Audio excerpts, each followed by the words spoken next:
Catch Texas in Color every Wednesday morning at 11 a.m. And don't forget to subscribe to the channel.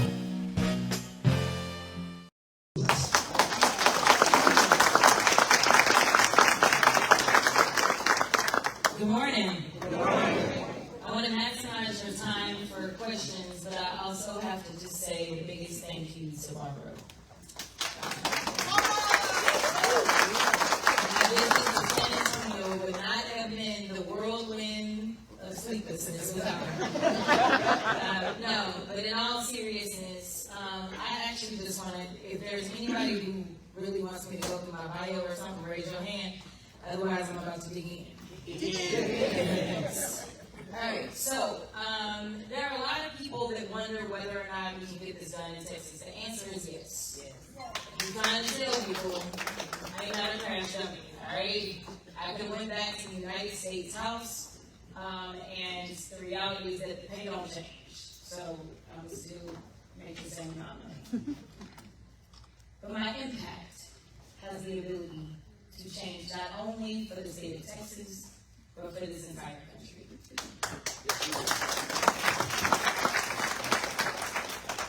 Our democracy hangs by a thread.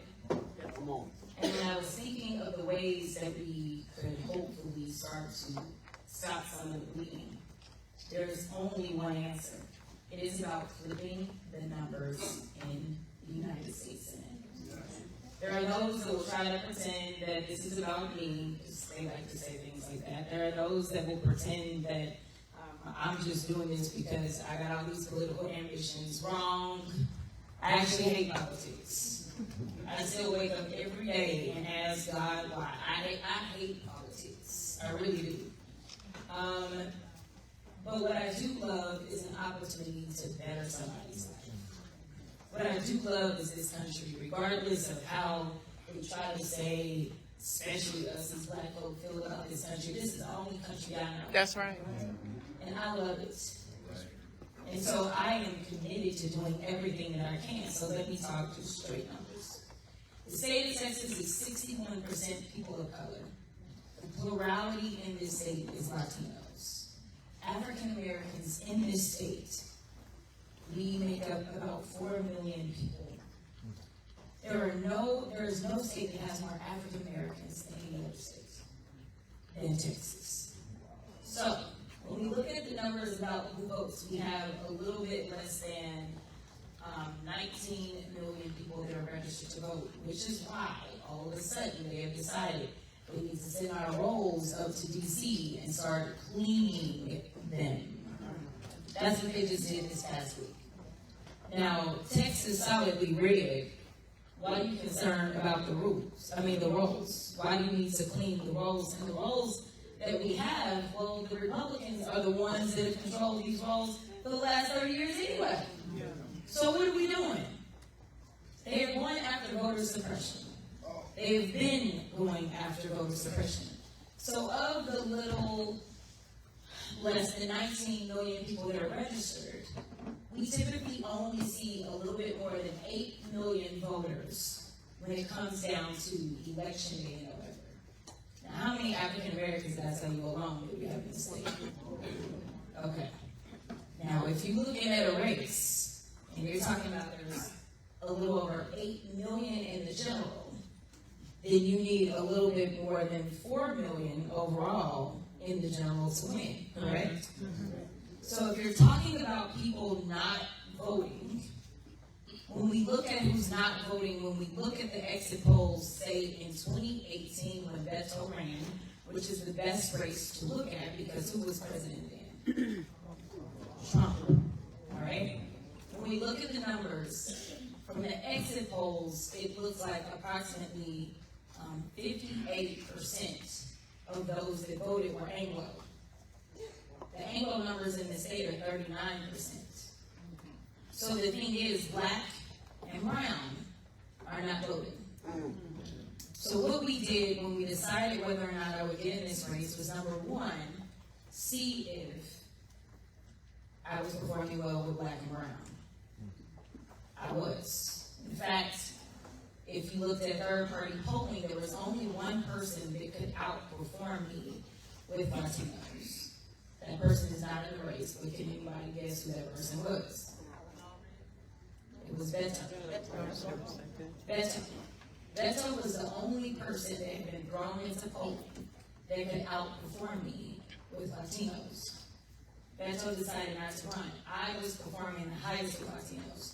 So now, all the drama will be about me and Latinos. I'm just telling y'all right now. And I'm telling y'all why. They are strategically trying to take off Latino support, specifically from me, because I perform the best with Latinos. Now, I don't think that they think they can get anywhere with black folk. I don't. But to be clear, they're trying. All right? Let me tell you the things that they've done with black folk. Because they know that black people aren't a monolith, right? So sometimes they'll say, oh, she's so street. That's to make sure that those that, y'all, the educated, all the D9 is sitting here, right? All the educated Negroes say, oh, never mind, she's not qualified. They want to look at that, right? Like, oh, she's street, she hood. Mm-hmm. Then when they see that it doesn't work, then they say things like, well, she went to private school. Right. That's to get the people that say maybe don't necessarily have formal education, and they're trying. So they do both of them all the time. And they don't understand that I can relate and talk to all women, regardless of their background. Right? They've been trying, and they will continue to try. They will continue to try to get somebody to be picked off. And think about it this way. One thing they're not going to try is what they did to our vice president. Do y'all remember what they did to the vice president? They lied. One of the things that they said is she wasn't black she's enough. Not black. Not black enough. They said she's not black. Do y'all remember people asking questions? Well, is she really black? Last time I checked, we got the one drop rule. What are we talking about? And as a child of the country on her behalf, I said, does it matter? I said, in fact, that may help our chances. I said, because it looks like the rest of the presidents ain't been black either. Right? So the point is, there are things that they are going to try specifically within the black community, but I think that they have realized, because they sent Laura Loomer after me. Black people have my back. They don't even know who you are, man. They then said, Stephen. We praying for that. It's right. The brothers is like real quiet over here. We side-eye y'all. We side-eye him.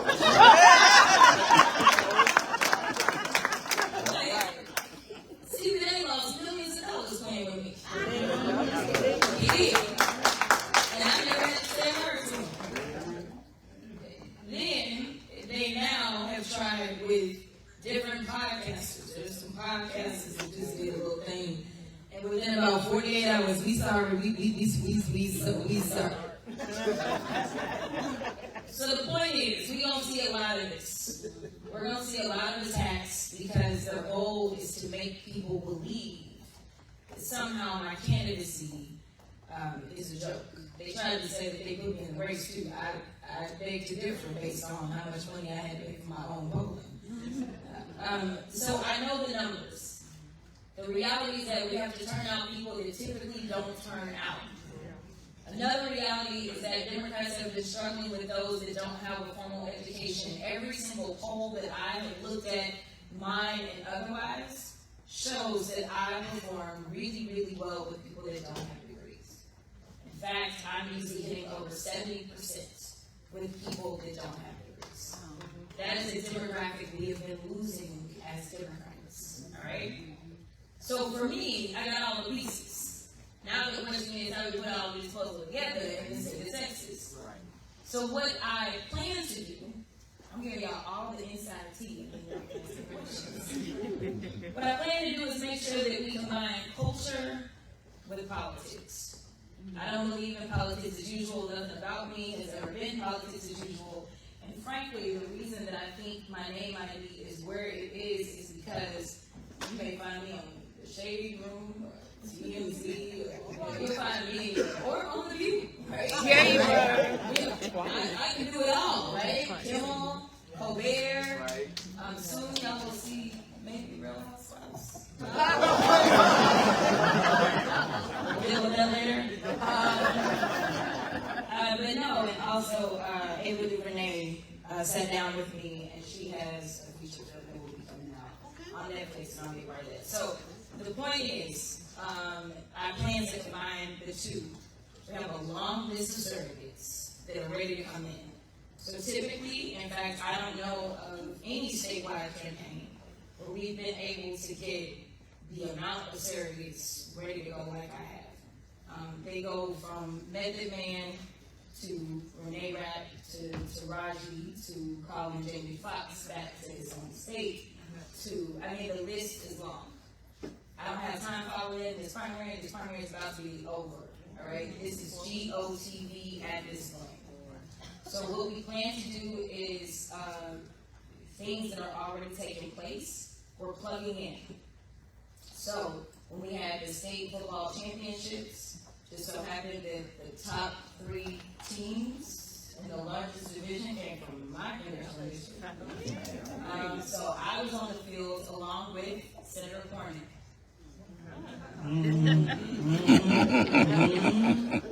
Yeah, see, they don't know what to do with me because I know how to get this done. Senator Cornyn pulled up. He wanted to do the coin toss for every single state championship game. Now, my district, anyway. So he got to do the coin toss. I have a very strong and convincing team, so I went on the field as well. There are approximately 200,000 people that showed up for our state championship games. Congresswoman, 1 second here. We've got a car that's blocking the HEB, and they can't get that 18 wheelers In the parking lot. What's that? License plate is 630 DD76. Gray Honda SUV. 630 DD76. You give me the keys, I'll move the car. What is SUV? It doesn't matter. Thank you. So here was, it was really a Houston versus Dallas day on Saturday, basically. But we saw approximately 200,000 people. When they announced me and put me on the Jumbotron, people went wild. And Cornyn got shook. And so, you know, he goes on the field. First game, he gets food. Second game, they're quiet. Third game, they're quiet. And then he drops the coin, so they laugh at him. I was like, all right, so I'm about to feel it a little bit because he's feeling me. The very next day is when J.D. Vance decided he wanted to talk about my desk. The very next day. And I'm sure he was like at the game, like, this is a problem. And then that's also the same day that Senator Kennedy out of Louisiana decided to have some choice words for me. And then the next day it was Tim Scott. Listen, I am here to tell you that I am going to be hit over the head over and over and over. I will be fighting back.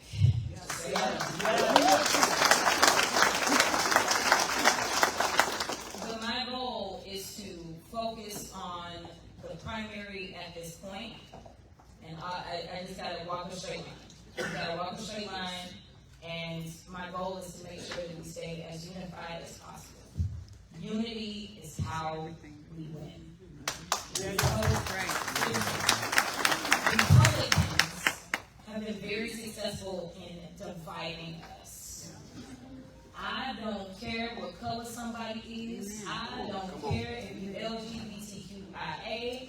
I don't care where the people came from. I don't care how many degrees you got or don't got. Everybody who feels as if their lives are not being maximized right now, they need to be on our side. So I don't care about all the divisions. I don't care about how we a big tent. Yes, we're going to all be under this tent, okay? We can deal with our differences later. Yes. The entire primary is to be as and to keep us all together. But by the time we get to this general, like, I'm busting heads. I'm just saying, like, because, like, y'all are okay with this administration having a record number of deaths on their hands. No. I'm not.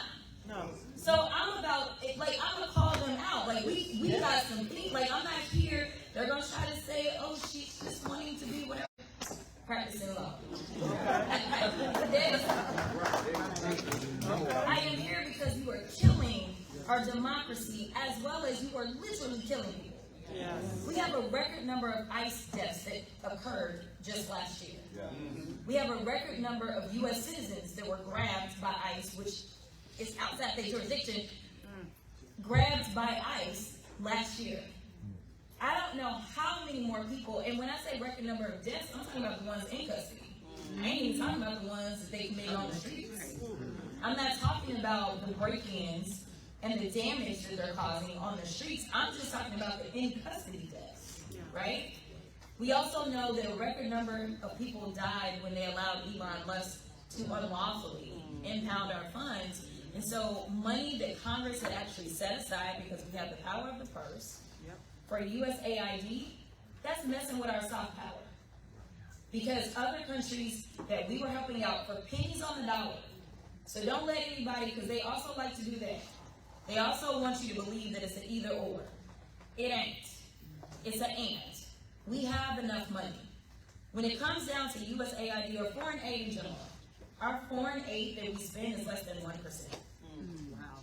Less than 1% of our budget. But when you start saying big numbers, you start saying millions, people are like, I ain't got millions. Okay, but our budget is a lot bigger than that.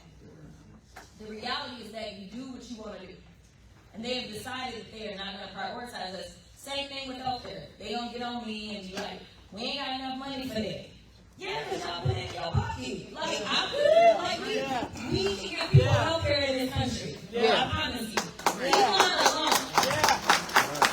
Elon gets $8 million a day from the federal government. A day.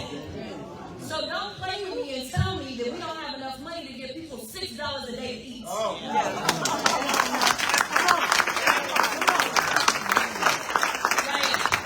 Like, their problem is that I can distill this down really well. But they want you to believe that it's okay. And, you know, even with our farmers, I served on the ad committee. They want y'all to believe I can't go to rural America. Yes. Your staff is giving us hell right now. Oh. I hadn't seen them. They went wiggling. Okay, all right. But here's what we like to do. Answer just a couple questions, and we'd like to get some pictures strategically placed, though. You with the pastors, and possibly the Divine Nine. Well, we got to get this. And they can post, right? I just want to make sure we're able to accomplish it. And their feeling is, well, you the boss, ma'am. You tell us. I got it. I usually watch them. They weren't good enough for me to show. All right, so this is what I'm going to do. I'm going to finish my thought. Please. $6 a day should be. This is what we're going to do. If you have a real question, where's my teachers in here? Do we know what a real question is? Okay? If you have a real question that you believe will benefit the entirety of the room, question, okay? Go ahead and make sure you have somebody ready to go, all right? So let me finish about rural America, and then raise your hand when you have your question, and I'll make sure I walk mine too. All right, so when I graduated law school from the University of Houston, I then moved to Texarkana. I actually became the youngest Black county partner chair in the state of Texas. Don't know if there's still ever been anybody younger than me. So I lived in rural East Texas. I actually still own my house out there. And so they know who I am. I've practiced in those courtrooms all up and down and through that area. I've actually walked people. I've actually had jurors admit to me that they were racist and get them off juries lists. And I know how to talk to people. I have tried cases everywhere. In addition to that, I served on the agriculture committee my first term in Congress because my soror, Marcia Fudge, told me that's where I had to go. So Secretary Fudge was like, you going to ag? And I was like, what I'm going to do with that?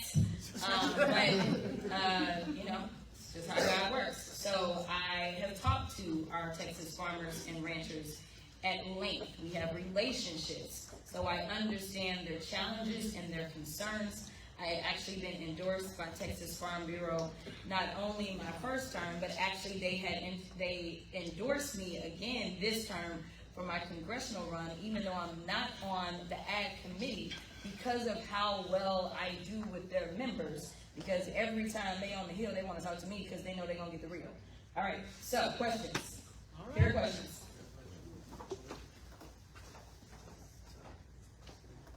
What time?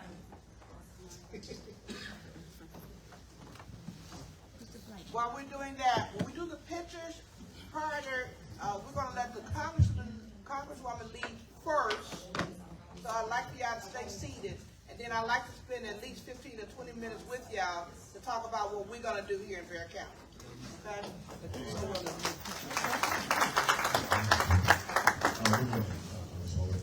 I'm just wondering around, Incorporated. Thank you for being with us this morning. My question is about practice and strategy. Acknowledging all the safety changes this morning, as well as all the advantages that I recognize and all of us recognize. This Democratic primary has implications for the general. James Sobrico, he is a popular second candidate within the state. And as we said, a lot of folks see you, but they don't know you. It's all in the perception over reality. So as we move through the primary, The question? so the question is, what are the strategies and tactics that we're going to employ so that we don't lose those constituents that feel to him? Okay, so this goes back to unity. So I in short, I'm a kid. I'm just saying, in short, right? Like, it doesn't even real. I didn't even poll for the primary because I had seen enough evidence that I could win the primary. This was about the general the entire time for me because I wasn't going to get in anybody's way because there is no consolation prize for winning the primary. So I wasn't going to get anybody's way. I have nothing bad to say about James. I won't do it. My goal is to make sure that we stay as unified as possible by not doing that. So no ugliness. Again, I'm just going to focus on getting my goal.